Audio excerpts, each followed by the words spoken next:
Bonjour à toutes et à tous, je suis Ludovic Harel, kinésithérapeute et ostéopathe et formateur, et c'est à ce titre que je me propose de vous partager une série de petites vidéos consacrées aux liens en thérapie manuelle.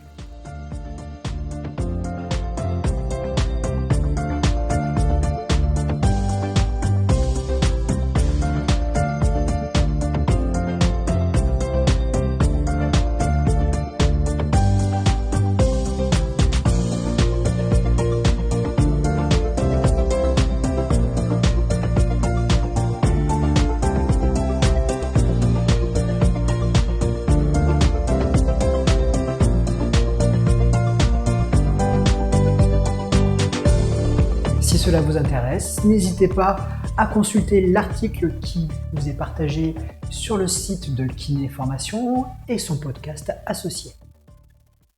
Alors ces vidéos sont courtes et elles ont pour but de vous sensibiliser au lien qui peut exister entre les symptômes de nos patients et l'origine parfois bien éloignée. Vous verrez qu'il existe plusieurs types de liens et je me propose de vous les décomposer afin de vous partager chaque mois une nouvelle vidéo sur un lien particulier.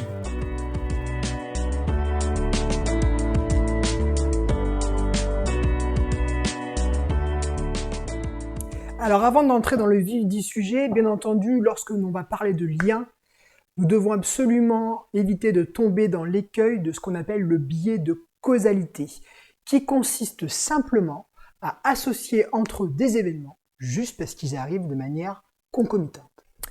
Alors, ce mal de dos, comment ça va? Mieux? Non? Ah. Et comment ça va dans votre travail en ce moment? À votre patron. Vous êtes stressé? Ben oui. Mais cherchez pas. Ah non, le mal de dos, c'est votre stress, hein, c'est sûr. Oui. Alors donc, pour éviter de tomber justement dans ce biais-là, nous allons pouvoir nous reposer, nous, kinésithérapeutes, sur ce qui fonde notre expertise. L'anatomie et la physiologie.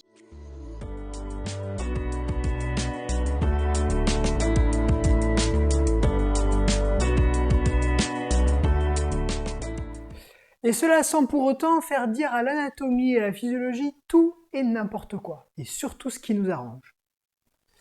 Alors, votre problème d'épaule, c'est D9. D9, c'est le foie.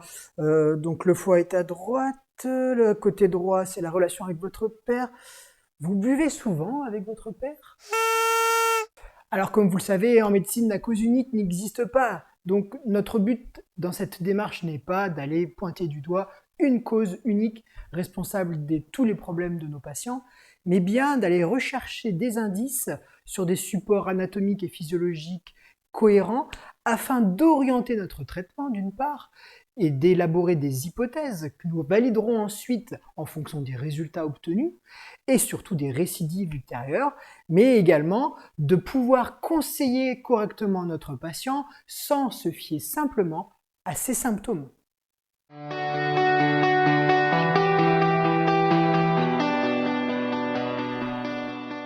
Alors l'anatomie fonctionnelle va constituer une manière assez tangible pour nous de faire du lien entre différents maillons du corps par l'intermédiaire d'une cartographie structurelle qui est liée à notre connaissance de la physiologie musculaire et particulièrement du fonctionnement des chaînes musculaires.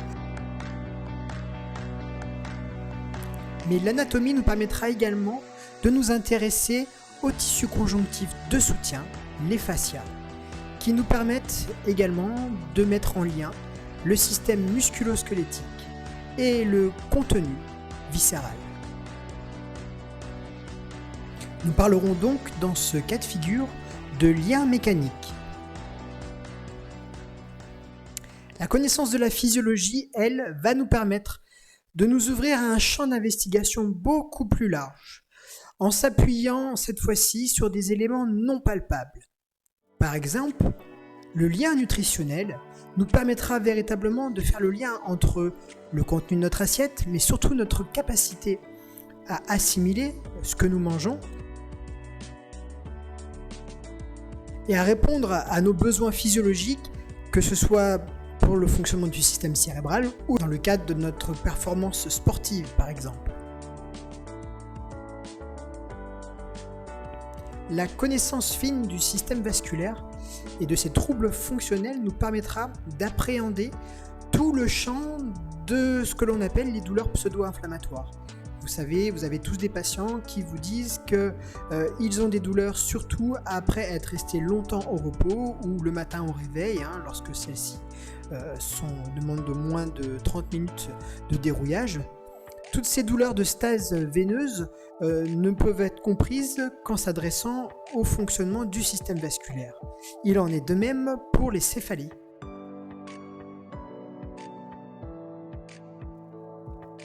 En nous intéressant aux liens neurologiques, nous irons un peu plus loin que la simple compréhension des syndromes canalaires exerçant des compressions sur les nerfs périphériques, pour nous ouvrir le champ d'investigation, premièrement déjà de la posture et la relation entre les capteurs sensoriels et notre capacité à maintenir notre tonus postural.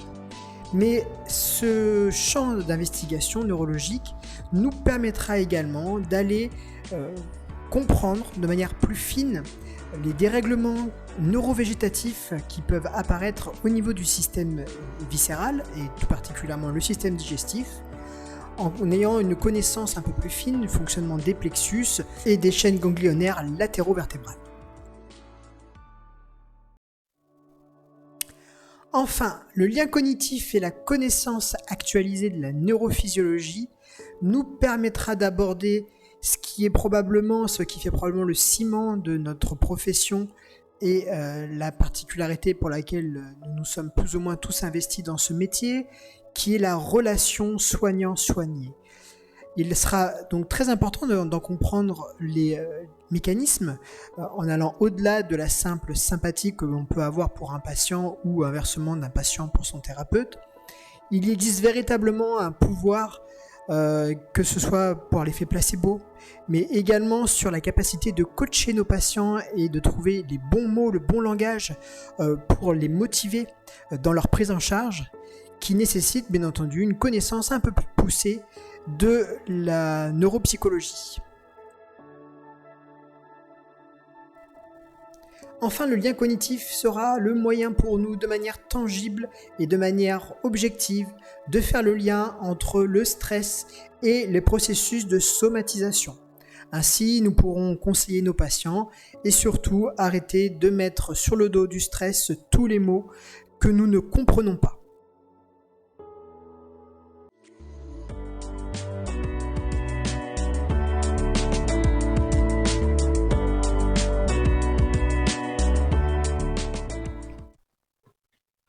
Oh, kiné, je peux savoir ce que vous faites là? Avec mon pied là, ça fait une demi-heure. Oh, mais qu'est-ce qui va pas dans votre tête? C'est au dos que j'ai mal! Alors nous allons donc nous intéresser dans cette vidéo de manière un peu plus précise aux liens mécaniques. Et pour cela, je pense que des illustrations vaudront bien mieux que de longs discours.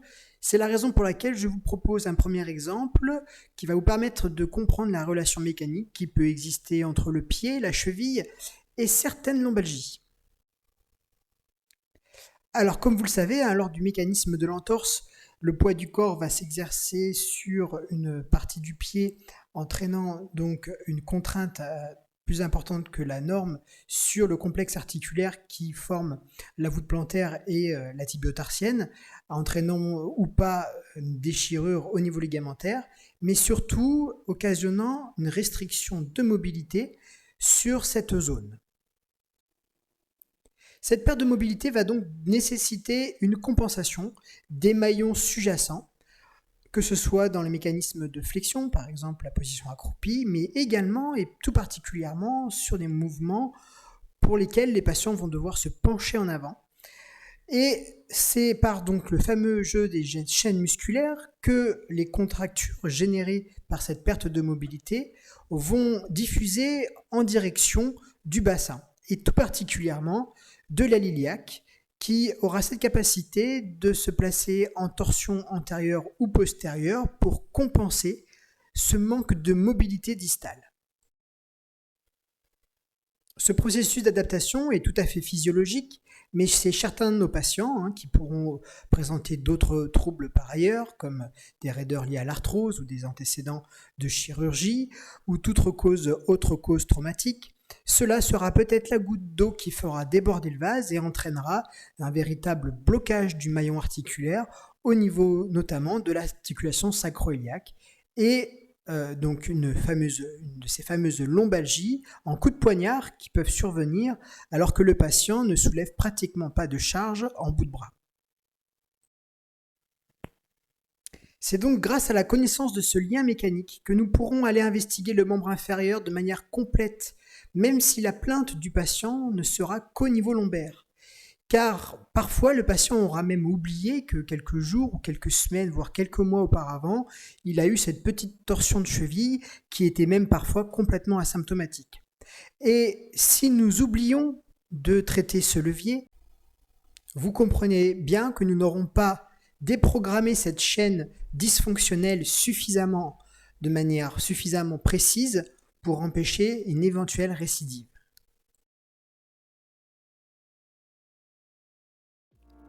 Alors comme je vous l'ai dit un peu plus tôt dans cette vidéo, en ce qui concerne le lien mécanique, nous n'allons pas nous intéresser uniquement aux simples muscles et aux chaînes musculaires.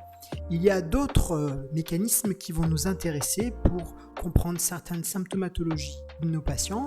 Et pour certains de ces mécanismes, il faudra avoir une connaissance un peu plus fine de système facial, donc qui ne sont pas des systèmes contractiles, qui sont des fascias d'accollement, également de soutien, des tissus conjonctifs, qui vont faire le lien entre le contenant et le contenu.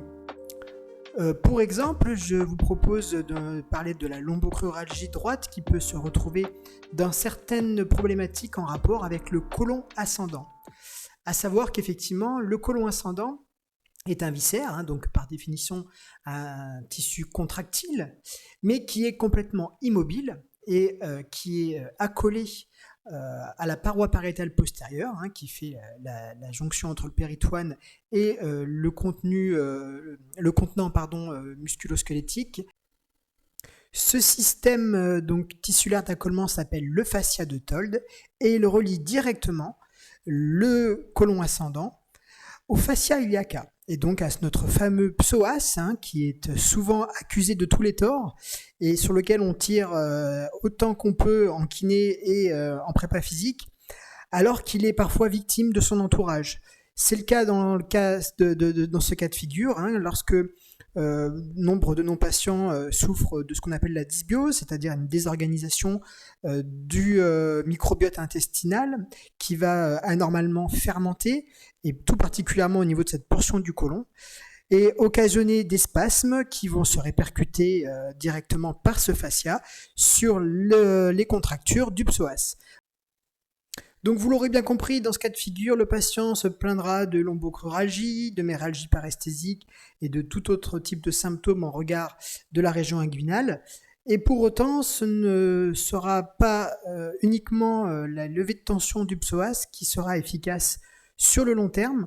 Il faudra s'intéresser donc au côlon ascendant, à cette éventuelle dysbiose, nous en reparlerons lors du lien nutritionnel, mais également à ce fascia d'accollement pour aller redonner de la mobilité ou en tout cas de l'élasticité entre le côlon ascendant et son fascia d'accollement postérieur.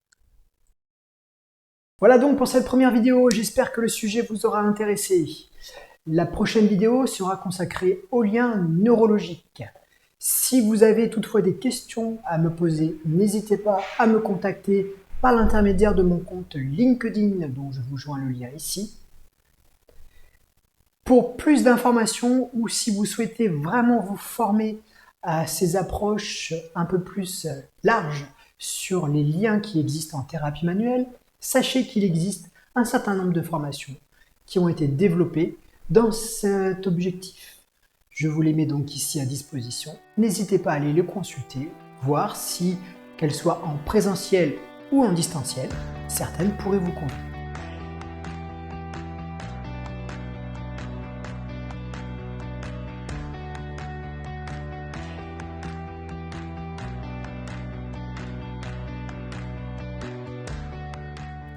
Je vous remercie pour votre attention et je vous dis à bientôt.